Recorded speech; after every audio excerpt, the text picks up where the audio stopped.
Now, with coverage you trust, this is 10 News Conference. He's a 26-year-old medical student who says he chose to become a doctor to help people, but then realized he could help a greater number of people if he could change public policy. So now, this son of Vietnamese immigrants is taking a year off from Brown Medical School to run for Congress. Good morning. I'm Bill Rappleye. My guest this morning, Republican candidate for the party's nomination for candidate for the 1st Congressional District, Stan Tran. Thanks for coming in, Mr. Tran. So, explain a little bit more why you are choosing to stop your medical education for a while at least and go into politics. So before I came to medical school, I was a high school teacher. And now I'm in medical school because I'm on my way to becoming a doctor. And I care about people as an educator, as a physician. And I realized in my experience that people are suffering from systemic injustices. So the way the system is set up is hurting people. And it's hurting them more. And I can't fix that as a physician or in the field of medicine. This is why I want to step out briefly, fix these things, and come back. So which system do you think is most oppressive to people? Is it the economic system? It's all kind of tied together, I think. I mean, let's say we talk about healthcare, that's how it ties into the economy because it's big businesses with deep pockets that are profiting off of this, and that's hurting people. So in a way, it's healthcare, in a way, it's economic. It's all tied together. And what changes, I mean, if you were king for a day, what systems would you change? What would it look like? I would take money out of politics. I think that's the root cause of many of the evils that we see, that people with money have a voice, and so not just people, corporations with money. So you have these special interests with a lot of money and the right laws to their liking, and that hurts us. And then if those influences were removed, unfettered capitalism, is that a good system?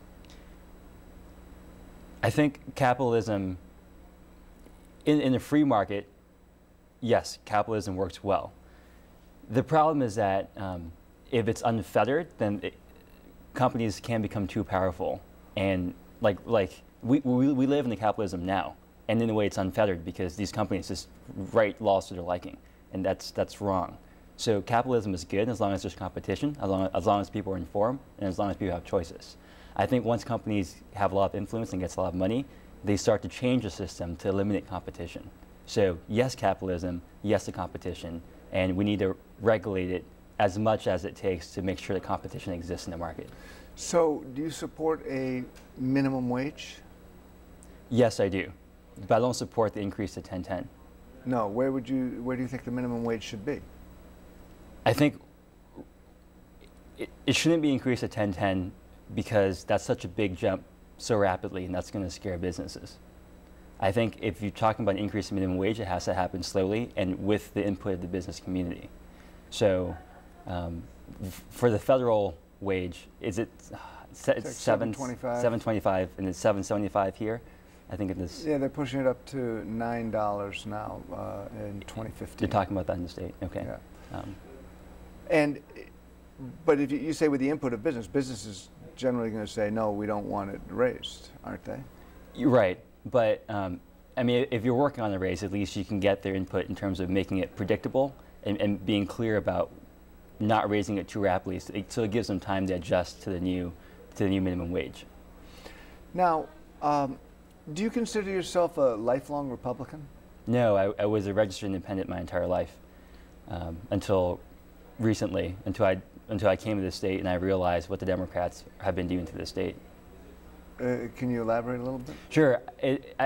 The state is a one-party system. Of the 75 state representatives, 69 are Democrats and 6 are Republican.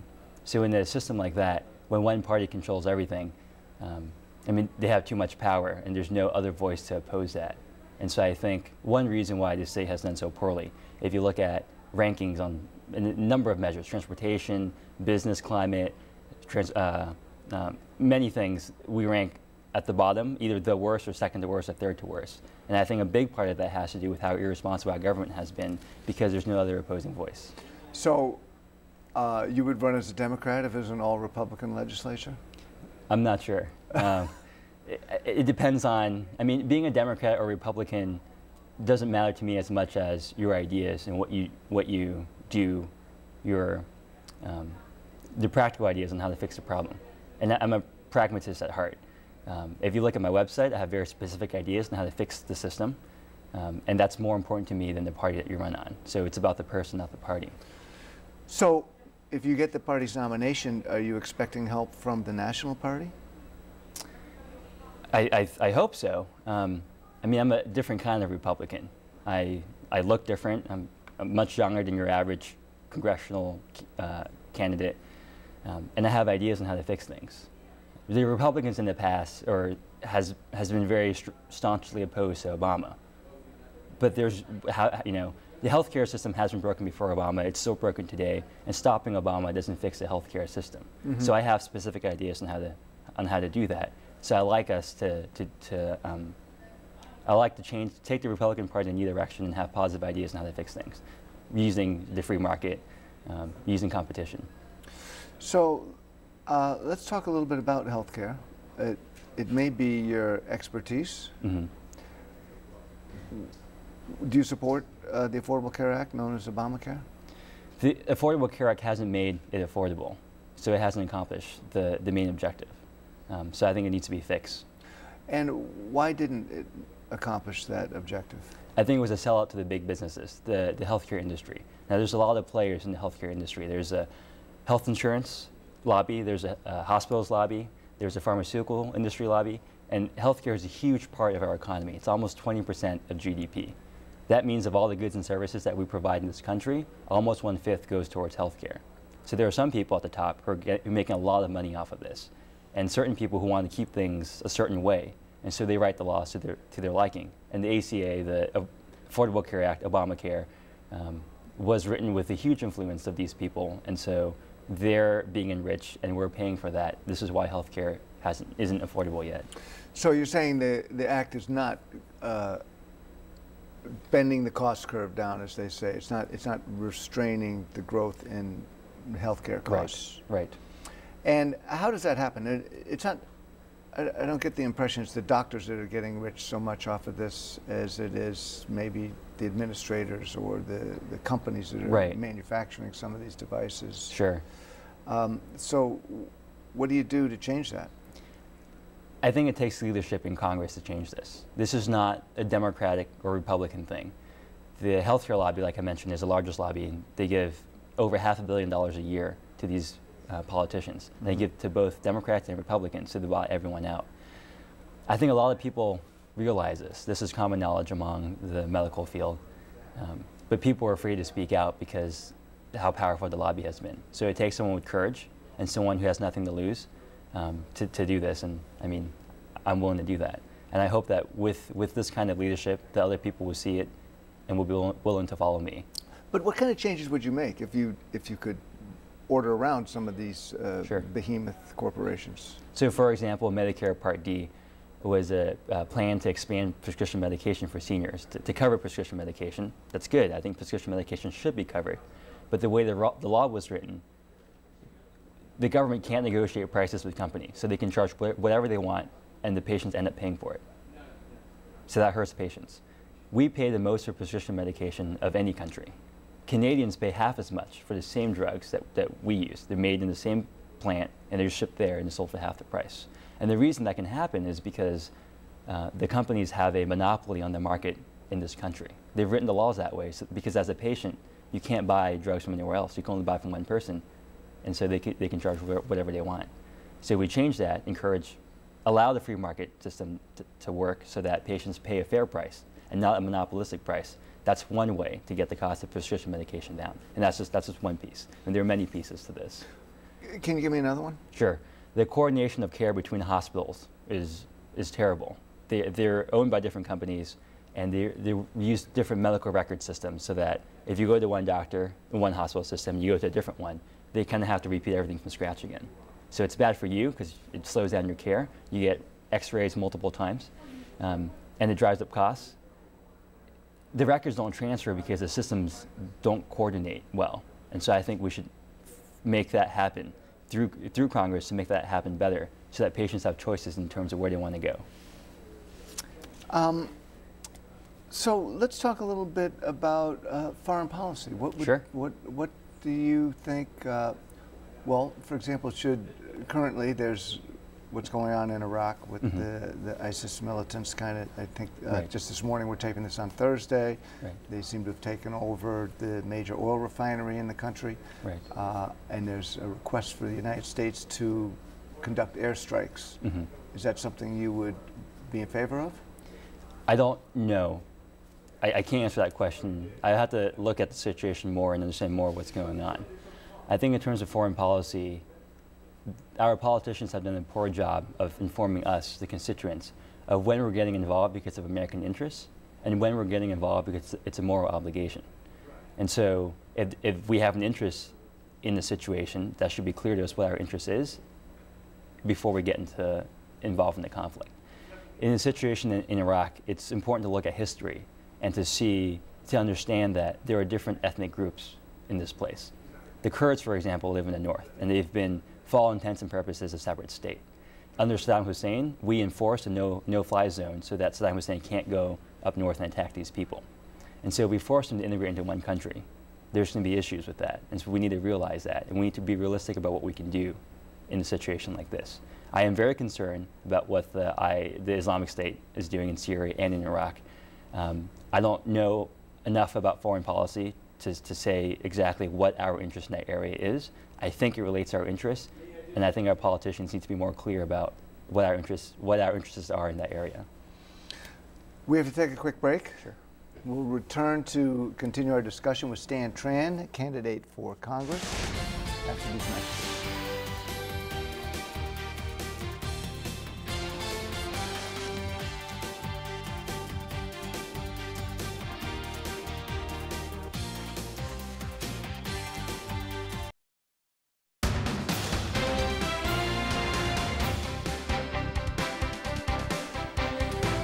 Welcome back to 10 News Conference. We're speaking with Stan Tran, who is a candidate for the Republican nomination for the Congressional 1st District in Rhode Island. Think you got a chance against David Cicilline? I think so. I've talked to many people so far in my campaign, and the response has been very positive. I mean, people like my ideas, they're practical, and I can fix things. But there is then this whole idea that once you're in the system, that you know, the congressman's bringing home the bacon, and he does constituent services, and it starts to become insurmountable. You think ideas alone are enough to topple somebody like that? I think it's ideas, not just your ideas alone in a vacuum. It's not about one person. It's about a group of people. So it's about your ideas and convincing people who don't agree with you to see it your way, to see that your solutions are the answer. Do you have a slogan? So I have a button, and on it says "A New Vision." Okay. Because so I'm using the glasses as kind of one of the symbols, because it's recognizable and it's easy. And most politicians use the lighthouse or the anchor for Rhode Island, and so I thought I'd do something original. Very good. Do you actually wear glasses, or are these I just do. clear? So I've had these glasses. Well, I've always worn glasses, and I don't have vision insurance. And you know how much you have to pay for eyeglass. $400 for a pair. It's ridiculous, and I can go into why they have a monopoly again on. It shouldn't cost that much to produce a pair of glasses. I mean, they're very simple devices. I bought these pair for $9 shipped to me with prescription lens in them, and I think they were on sale because they were so ugly. But that's how I wore them, and I've been wearing them, so now they become a part of me. Well, maybe afterwards you can tell me where. Absolutely, where I can there go are multiple online to places. get $9 glasses. Multiple places you can buy your glasses for that cheap. I saw on your website when one of your education proposals is that school year go year-round. Right. Now, for kindergarten through 8th grade, not for high school, just for K through 8. K through 8. And I mean, teachers aren't going to go for that, are they? So, to be clear about the year-round schooling, I'm not advocating for an increase in number of school days, just restructuring the school year, so that instead of having a 3-month continuous block of time that students are off and forgetting all the things they've learned, you break it up into smaller chunks. The reason why we have this set up was, I guess, at one point in history, we needed kids to help with the summer harvest. That hasn't happened in decades, in 100 years, but we still have this system. And that's deeply ingrained, it's hard to change. I think it's helpful for kids, helpful for the education to break up so that they don't have 3 months to forget what they have learned. And it's not just me thinking that, evidence has shown that. People have studied this. Interesting. Anything else that you would change in the education field? Yeah, I think the way we treat our teachers is we don't respect our teachers. So we don't pay our teachers very much, and we give them a lot of rules and regulations they have to work by. And in return for that, we tell them, all right, well, if you work for us for 2 or 3 years, we'll give you tenure and we'll never fire you. And so in return for paying you poorly and treating you poorly in some sense, you'll get to keep your job forever. Yeah. And that's a bad combination. And I think it hurts students. So I think we need to respect teachers more. We need to pay them more by reducing administrative costs. And we need to remove the whole tenure system so that teachers are kept on the basis of merit. And most teachers are great teachers, but there are a few teachers who aren't as good, and they are in the system, and we can't get rid of them, and that hurts our students. You should have a, well, your perspective on immigration, I think, would be interesting. Okay. Your parents were refugees from Vietnam? Yes, they left after the Vietnam War. My father fought in the South Vietnamese Army alongside American GIs, and when the country collapsed, he was in political re-education camp, and so my family got refugee status to come to America. Now, so what do you think about the immigration problem that is Sure. in America today? So the first thing is to define immigration as two separate problems. You have the illegal immigration and you have the legal immigration, and these are two separate issues. So to lump Both problematical. Yes, yes, that's a good point. And we often lump that together, and so it's first we have to separate those two and understand the situation, look at the facts. Legal immigration is great. I mean, this country is built on immigrants, and we need immigrants to for example, Johnson & Wales has many foreign students who come, study here, live here, and they come up with great ideas that they want to pursue in terms of starting a business, and they can't stay because there isn't room for them, because the system is so broken that if you try to do it legally, you can't get in because of all the illegal immigrants. So the illegal immigration is hurting legal immigration. And we have this discussion as a country every 10 years or so. So the first thing we need to do is strengthen the border, to close the border. Because as long as you have an influx of illegal immigrants, then whatever fix that you have now, 10 years later, you'll have the same problem again. So the first step is to close the borders and then come up with a solution for the people here. Now, there are 12 million, thereabouts, undocumented workers in this country. That's a lot. Okay. That's about the size of the state of Ohio. And it's unrealistic to deport all of these people. So these people must be given a path to citizenship, put them at the back of the line and make them go through the same process as everyone else. Some of these people have been here for 20 years, have had children who were born in this country, and we have to take that into consideration. So these people should be given a path. So you support the DREAM Act? I don't know enough, the details of the provision enough to have a position. Sorry. But okay, do you support providing in-state tuition to illegal immigrants? Yes. Where are you on gun control? I'm for loosening concealed carry, or allowing concealed carry to happen. Right now, the way it is in this state, it's almost impossible to get a concealed carry license. And I think assault weapons should be banned. Okay, but so you are, I mean, you support the Second Amendment. You think every American should have the right to carry a gun? Yes. Background checks, yes. mental health checks. Yes, absolutely.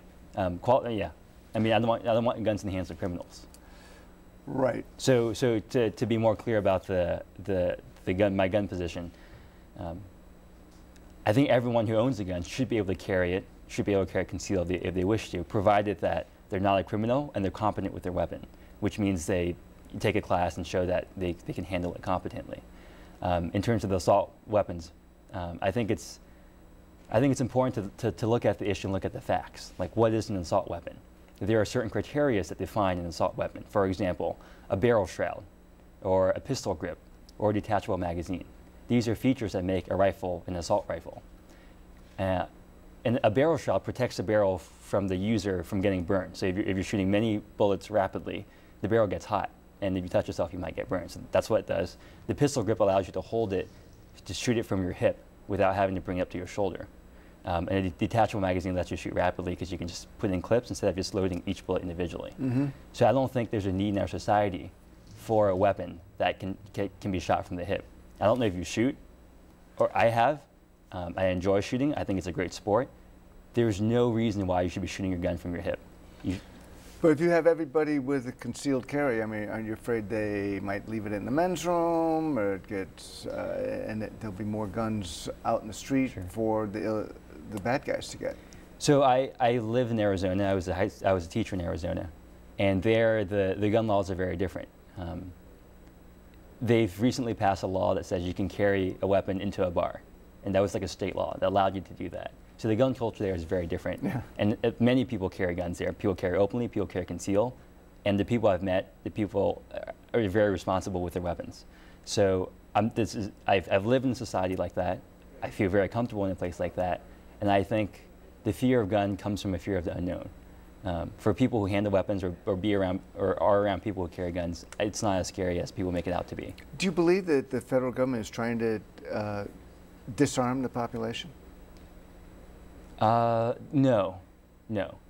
I mean, I think there are people trying to restrict assault weapons, for example. Yeah. But I don't think I would call that disarming the population. What do you think about the nation's energy policy? Do you want to see it changed? Do you agree with all the steps that are proposed to reduce carbon emissions? Yes, I think the carbon emission is important. I think global warming is important. The evidence shows that we are having an impact on the climate, especially for this state. Rhode Island is one of the smallest states. We're a coastal state, and I don't know if you know this, but at high tide, this state is 3% smaller. Mm-hmm. So if you think about if the water level were to rise like 3 or 5 feet or whatever because of the melting ice cap, we're going to lose land. I mean, coastal impact is hugely important to a state like us. And I know we're a small state, and for example, in the governor's debate between Alan Fung and Ken Block, they've said that we're a small state, so we can't change climate, and so we shouldn't even try. And I totally disagree with that. Climate change is hugely important for a state that's on the coast. We have a lot of houses on the beaches, and if the water level rises, if we have more severe storms, that's going to impact greatly our land. So we need to provide leadership in terms of that, in terms of national leadership on climate change. So even if it costs us economically? You have to look at the long-term view here, 20, 50, 100 years down the road. Yes, it might cost us more to reduce our carbon emissions and to have more regulations in that sense, but you also have to look at the cost of losing land, of losing all these property by the water that we might lose because of the rising sea. So if you compare those two, I think it's very clear that climate change is going to save us money, or reducing carbon emission to prevent climate change is going to help and save us money in the long term. Mr. Tran, we'll see you down the campaign trail. Thank you very much. That's all we have time for this morning. Thank you for having me on. We'll be back right after these messages for my wrap of our conversation.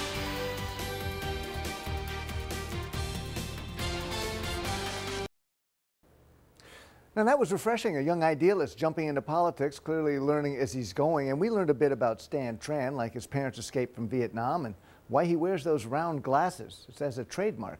But 3 things I take away from his policy positions are: first, he thinks Obamacare was a sellout to big profit-making medical interests. He, though, is not calling for a repeal, but says it needs some serious changes to help reduce medical costs, which he says it is not doing. Now, in education, he wants students to go to school year-round, not more days, but no 3-month break where they lose educational momentum. And perhaps most eye-opening, he believes more Americans should be able to carry guns, not assault weapons, which he would ban, but more concealed carry permits. And that's my wrap of the program this week. We'll see you on the next 10 News Conference.